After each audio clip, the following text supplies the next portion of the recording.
नमस्ते दोस्तों, आपका स्वागत है हमारे YouTube चैनल में, जिसमें आज हम चतुर्दशी तिथि के कथा सुनाएंगे। श्री शिवाय नमस्तुभ्यं, श्री शिवाय नमस्तुभ्यं, श्री शिवाय नमस्तुभ्यं, श्री शिवाय नमस्तुभ्यं, श्री शिवाय नमस्तुभ्यं।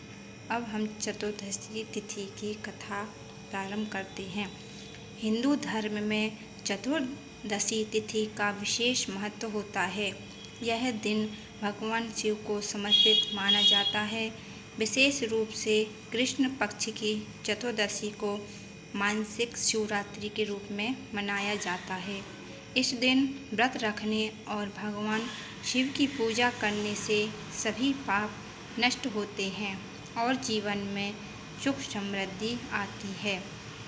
प्राचीन समय में एक गरीब ब्राह्मण अपने परिवार के साथ रहता था।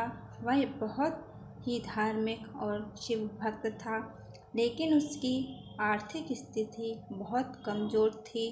उसके घर में अक्सर भोजन की कमी रहती थी। उसकी पत्नी कई बार दुखी होकर भगवान के शिकायत करती थी कि इतनी भक्ति के बाद भी उन्हें कष्ट क्यों मिल रहे हैं। ब्राह्मण जंगल में लकड़ी लेने गया। वहाँ उसकी मुलाकात एक ज्ञानी साधु से हुई। साधु ने उसकी चिंता का कारण पूछा। ब्राह्मण ने अपनी गरीबी और दुखी की कहानी सुनाई। साधु ने उसे सलाह दी कि वह चतुर्दशी के दिन श्रद्धा और नियम से व्रत रखे तथा भगवान शिव की पूजा करे। इससे उसके सभी कष्ट दूर हो जाएंगे। ब्राह्मण ने साधु की बात मान ली। चतुर्दशी के दिन उसने सुबह स्नान करके व्रत का संकल्प लिया। उसने शिवलिंग पर जल, दूध और बेलपत्र चढ़ाई और पूरे दिन ओम नमः शिवाय का जाप किया। शाम को उसने कथा सुनी और भगवान शिव की आरती की। उसने सच्चे मन से भगवान से अपने दुख दूर करने की प्रार्थना की। कुछ समय बाद उसके जीवन में बदलाव आने लगा। धीरे धीरे उसकी आर्थिक स्थिति सुधर गई और घर में सुख शांति आने लगी। तब उसे किसी चीज़ की कमी नहीं रही।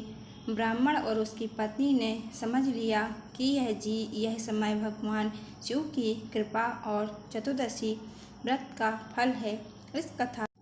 इस कथा से हमें यह शिक्षा मिलती है कि सच्चे मन से की गई भक्ति और व्रत कभी व्यर्थ नहीं जाते।